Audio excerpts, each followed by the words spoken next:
श्री दुर्गाय नमः। श्री दुर्गा सप्तशती पहला अध्याय। मेधा ऋषि का राजा सूरत और समाधि को भगवती की महिमा बताते हुए मधु कैटभ वध का प्रसंग सुनाना। विनियोग। ओम। प्रथम चरित्र के ब्रह्मा विष्णु महाकाली देवता गायत्री छंद नंदा शक्ति रक्तदंती का बीज अग्नि तत्व और ऋग्वेद स्वरूप है। श्री महाकाली देवता की प्रसन्नता के लिए प्रथम चरित्र के जप में विनियोग किया जाता है। ज्ञान। भगवान विष्णु के सो जाने पर मधु और कैटभ को मारने के लिए कमल जन्मा। ब्रह्मा जी ने जिनका स्तवन किया था उन महाकाली देवी का मैं सेवन करता हूँ। वे अपने 10 हाथों में खड्ग चक्र गदा बाण धनुष्य परिघ शूल भूषुंडी मस्तक और शंख धारण करती है। उनके 3 नेत्र है। वे समस्त अंगों में दिव्य आभूषणों से विभूषित है। उनके शरीर की कांति नील मणि के समान है तथा वे 10 मुख और 10 पैरों से युक्त है। ओम चंडिका देवी को नमस्कार है। मार्कंडेय जी बोले, सूर्य के पुत्र सावर्णी जो 8वें मनु कहे जाते हैं, उनकी उत्पत्ति की कथा विस्तार पूर्वक कहता हूँ। सुनो। सूर्य कुमार महाभाग सावर्णी भगवती महामाया के अनुग्रह से जिस प्रकार मनवंतर के स्वामी हुए वही प्रसंग सुनाता हूँ। पूर्व काल की बात है। स्वारोचिष मनवंतर में सूरत नाम के एक राजा थे जो चैत्र वंश में उत्पन्न हुए थे। उनका समस्त भूखंडल पर अधिकार था। वे प्रजा के अपने औरस पुत्रों की भांति धर्म पूर्वक पालन करते थे। तो भी उस समय कोला विध्वंसी नाम के क्षत्रिय उनके शत्रु हो गए। राजा सूरत की दंड नीति बड़ी प्रबल थी। उनका शत्रुओं के साथ संग्राम हुआ। यद्यपि कोला विध्वंसी संख्या में कम थे तो भी राजा सूरत युद्ध में उनके परास्त हो गए। तब वे युद्धभूमि से अपने नगर को लौट आए और केवल अपने देश को राजा होकर रहने लगे। समूची पृथ्वी से अब उनका अधिकार जाता रहा, किंतु वहां भी उन प्रबल शत्रुओं ने उस समय महाभाग राजा सूरत पर आक्रमण कर दिया। राजा का बल क्षीण हो चला था, इसलिए उसके दुष्ट बलवान एवं दुरात्मा मंत्रियों ने वहां उनकी राजधानी में भी राजकीय सेना और खजाने के हथिया लिया। सूरत का प्रभुत्व नष्ट हो चुका था, इसलिए वे शिकार खेलने के बहाने घोड़े पर सवार हो वहां से अकेले ही एक घने जंगल में चले गए। वहां उन्होंने विप्रवर मेधा मुनि का आश्रम देखा, जहाँ कितने ही हिंसक जीव अपनी स्वाभाविक हिंसा वृत्ति छोड़कर परम शांत भाव से रहते थे। मुनि के बहुत से शिष्य उस वन की शोभा बढ़ा रहे थे। वहां जाने पर मुनि ने उनका सत्कार किया और वे उन मुनि श्रेष्ठ के आश्रम पर इधर उधर विचरते हुए कुछ काल तक रहे। फिर ममता से आकृष्ट चित्त होकर वहां इस प्रकार चिंता करने लगे, पूर्व काल में मेरे पूर्वजों ने जिनका पालन किया था वही नगर आज मुझसे रहित है। पता नहीं मेरे दुराचारी भृत्यगण उसकी धर्मपूर्वक रक्षा करते हैं या नहीं। जो सदा मद की वर्षा करने वाला और शूरवीर था वह मेरा प्रधान हाथी अब शत्रुओं के अधीन होकर न जाने किन भोगों का भुगता होगा। जो लोग मेरी कृपा धन और भोजन पाने से सदा मेरे पीछे पीछे चलते थे वे निश्चय ही अब दूसरे राजाओं का अनुसरण करते होंगे। उन अपव्ययी लोगों के द्वारा सदा खर्च होते रहने के कारण अत्यंत कष्ट से जमा किया हुआ मेरा वह खजाना खाली हो जाएगा। ये तथा और कोई भी कई बातें राजा सूरत निरंतर सोचते रहते थे। एक दिन उन्होंने वहां विप्रवर मेधा के आश्रम में निकट एक वैश्य को देखा और उनसे पूछा, भाई तुम कौन हो? यहाँ तुम्हारे आने का क्या कारण है? तुम क्यों शोकग्रस्त और अनमने से दिखाई देते हो? राजा सूरत का यह प्रेम पूर्वक कहा हुआ वचन सुनकर वैश्य ने विनीत भाव से उन्हें प्रणाम करके कहा। वैश्य बोला, राजन, मैं धनियों के कुल में उत्पन्न एक वैश्य हूँ। मेरा नाम समाधि है। मेरे दुष्ट स्त्री पुत्रों ने धन के लोभ से मुझे घर से बाहर निकाल दिया है। मैं इस समय धन स्त्री और पुत्रों से वंचित हूँ। मेरे विश्वसनीय बंधुओं ने मेरा ही धन लेकर मुझे दूर कर दिया है, इसलिए दुखी होकर मैं वन में चला आया हूँ। यहाँ रहकर मैं इस बातों को नहीं जानता कि मेरे पुत्रों की, स्त्री की और स्वजनों की कुशल है या नहीं। इस समय घर में वे कुशल से रहते हैं अथवा उन्हें कोई कष्ट है। वे मेरे पुत्र कैसे हैं? क्या वे सदाचारी है अथवा दुराचारी हो गए हैं? राजा ने पूछा, जिन लोभी स्त्री पुत्र आदि ने धन के कारण तुम्हें घर से निकाल दिया, उनके प्रति तुम्हारे चित्त में इतना स्नेह का बंधन क्यों है? वैश्य बोला, आप मेरे विषय में जैसी बात कहते हैं वह सब ठीक है, किंतु क्या करूं, मेरा मन निष्ठुरता नहीं धारण करता।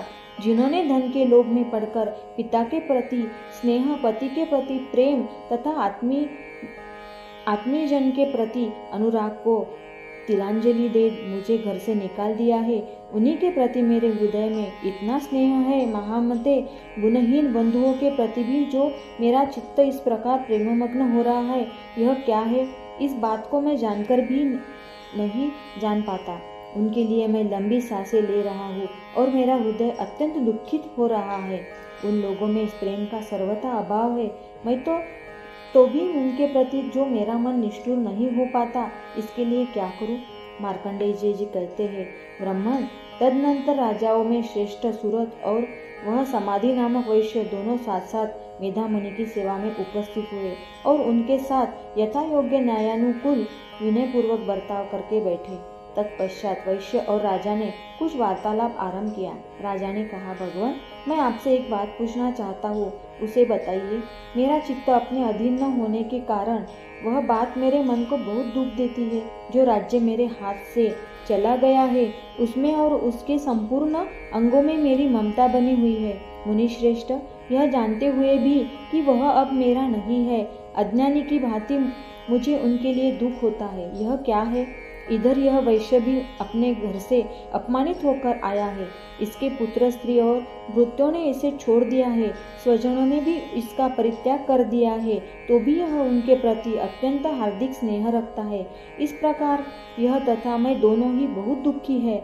जिसमें प्रत्यक्ष दोष देखा गया है, उस विषय के लिए भी हमारे मन में ममताजनिक आकर्षण पैदा हो रहा है।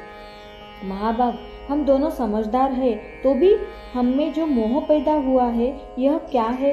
विवेक शून्य पुरुष की भांति मुझमें और इसमें भी यह मूर्ता प्रत्यक्ष दिखाई देती है। ऋषि बोले, महाभाग, विषय मार्ग का ध्यान सब जीवों का है। इसी प्रकार विषय भी सबके लिए अलग अलग है। कुछ प्राणी दिन में नहीं देखते और दूसरे रात में नहीं देखते, तथा कुछ जो ऐसे हैं जो दिन में और रात्रि में भी बराबर ही देखते हैं। यह ठीक है कि मनुष्य समझदार होते हैं, किंतु केवल वे ही ऐसे नहीं होते। पशु, पक्षी और मृग आदि सभी प्राणी समझदार होते हैं।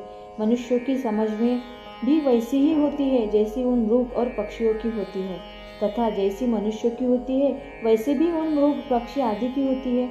यह तथा अन्य बातें भी प्राय दोनों में समान ही है। समझ होने पर भी इन पक्षियों को तो देखो, ये स्वयं भूख से पीड़ित होते हुए भी मोहवश बच्चों की चोंच में कितने चाव से अन्न के दाने डाल रहे हैं। नरश्रेष्ठ, क्या तुम नहीं देखते कि ये मनुष्य समझदार होते हुए भी लोभवश अपने किए हुए उपकार का बदला पाने के लिए पुत्रों की अभिलाषा करते हैं?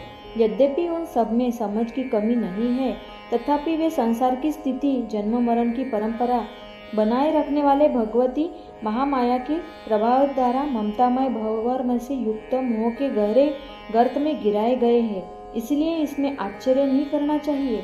जगदीश्वर भगवान विष्णु की योग निद्रा रूपा जो भगवती महामाया है, उन्हीं से यह जगत मोहित हो रहा है। वे भगवती महामाया देवी ज्ञानियों के भी चित्त को बलपूर्वक खींचकर मोह में डाल देती है। वे भी इस संपूर्ण चराचर जगत की सृष्टि करती है, तथा वे ही प्रसन्न होने पर मनुष्यों को मुक्ति के लिए वरदान देती है। वे ही पराविद्या, संसार बंधन और मोक्ष की हेतुभूता सनातनी देवी तथा संपूर्ण ईश्वरों की भी आदिश्वरी है। राजा ने पूछा, भगवान, जिन्हें आप महामाया कहते हैं, वे देवी कौन है? ब्राह्मण, उनका आविर्भाव कैसा हुआ तथा उनके चरित्र कौन कौन है? ब्रह्मवेत्ताओं में श्रेष्ठ महर्षि उन देवी का जैसा प्रभाव हो, जैसा स्वरूप हो और जिस प्रकार प्रादुर्भाव हुआ हो, वह सब मैं आपके मुख से सुनना चाहता हूँ। ऋषि बोले, राजन, वास्तव में तो वे देवी नित्य स्वरूपा ही है। संपूर्ण जगत उन्हीं का रूप है तथा उन्होंने समस्त विश्व को व्याप्त कर रखा है, तथापि उनका प्राकट्य अनेक प्रकार से होता है। वह मुझसे सुनो। यद्यपि वे नित्य और अजन्मा है, तथापि जब देवताओं का कार्य सिद्ध करने के लिए प्रकट होती है, उस समय लोक में उत्पन्न हुई कहलाती है। कल्प के अंत में जब संपूर्ण जगत एकार्ण में निमग्न हो रहा था और सबके प्रभु भगवान विष्णु शेषनाग की शैया बिछाकर योग निद्रा का आश्रय से ले सो रहे थे, उस समय उनके कानों में मैल से दो भयंकर असुर उत्पन्न हुए, जो मधु और कैटभ के नाम से विख्यात है। वे दोनों ब्रह्मा जी का वध करने को तैयार हो गए। भगवान विष्णु के नाभि कमल से विराजमान प्रजापति ब्रह्मा जी ने जब उन दोनों भयानक असुरों को अपने पास आया और भगवान को सोया हुआ देखा, तब एकाग्र चित्त होकर उन्होंने भगवान विष्णु को जगाने के लिए उनके नेत्रों में निवास करने वाली योग निद्रा का स्तवन आरंभ किया, जो इस विश्व की आदिश्वरी जगत को धारण करने वाली, संसार का पालन और संहार करने वाली तथा तेज स्वरूप भगवान विष्णु की अनुपम शक्ति है। उन्हीं भगवती निद्रा देवी को भगवान ब्रह्मा स्तुति करने लगे। ब्रह्मा जी ने कहा, देवी तुम्ही स्वाहा, तुम्ही सदा और तुम्ही वशत्कार हो। स्वर भी तुम्हारे ही स्वरूप है। तुम्ही जीवनदायिनी सुधा हो। नित्य अक्षर प्रणव में अकार, उकार, मकार इन तीन मात्राओं के रूप में तुम्ही स्थित हो तथा इन तीन मात्राओं के अतिरिक्त जो बिंदु रूपा नित्य अर्ध मात्रा है, जिसका विशेष रूप से उच्चारण नहीं किया जा सकता, वह भी तुम्ही हो। देवी तुम्ही संध्या, सावित्री तथा परम जननी हो। देवी तुम्ही इस विश्व ब्रह्मांड को धारण करती हो। तुमसे ही इस जगत की सृष्टि होती है, तुम्ही से इसका पालन होता है और सदा तुम्ही कल्प के अंत में सबको अपना ग्रास बना लेती हो।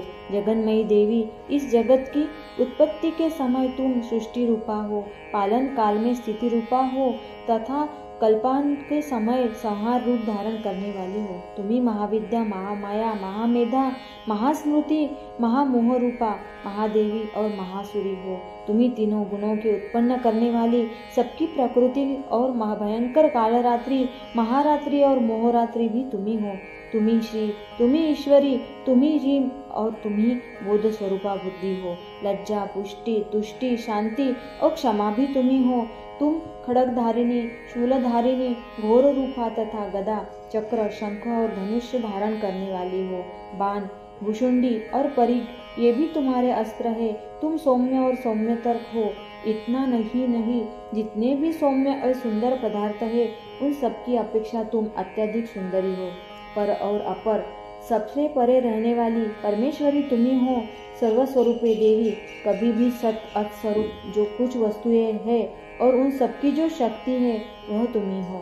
ऐसी अवस्था में तुम्हारी स्तुति क्या हो सकती है, जो इस जगत की सृष्टि, पालन और संहार करते हैं। उन भगवान को भी जब तुमने निद्रा के अधीन कर दिया, तब तुम्हारी स्तुति करने में यहाँ कौन समर्थ हो सकता है। मुझको भगवान शंकर को तथा भगवान विष्णु को भी तुमने ही शरीर धारण कराया है। अंत तुम्हारी स्तुति करने की शक्ति किसमें है देवी? तुम तो अपने इन उदार प्रभावों से ही प्रशंसित हो। ये तो दोनों दुर्धर्म असुर मधु और कैटभ है, इनको मुंह में डाल दो और जगदीश्वर भगवान विष्णु को शीघ्र ही जगा दो। साथ ही इनके भीतर इन दोनों महान असुरों को मार डालने की बुद्धि उत्पन्न कर दो।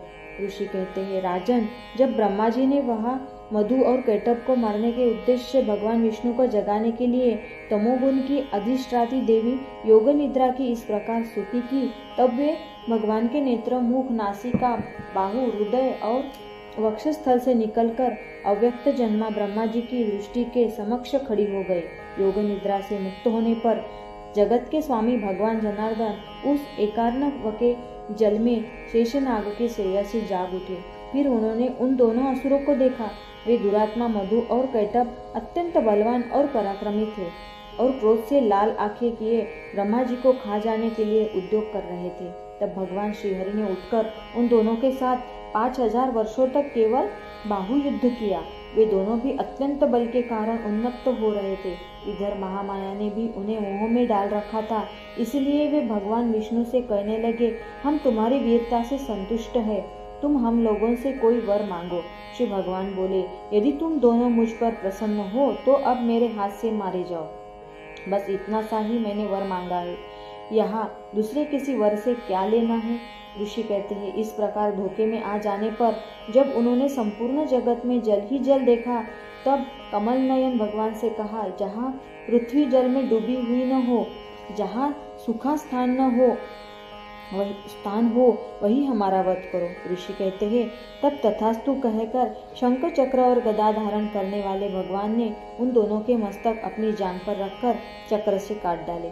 इस प्रकार ये देवी महामाया ब्रह्मा जी की स्तुति करने पर स्वयं प्रकट हुई थी। अब पुनः तुमसे उनका प्रभाव का वर्णन करता हूँ, सुनो। इस प्रकार श्री मार्कंडेय पुराण में सावर्णिक मनवंतर की कथा के अंतर्गत देवी महात्म्य मधुकैटभ वध नाम का पहला अध्याय पूरा हुआ।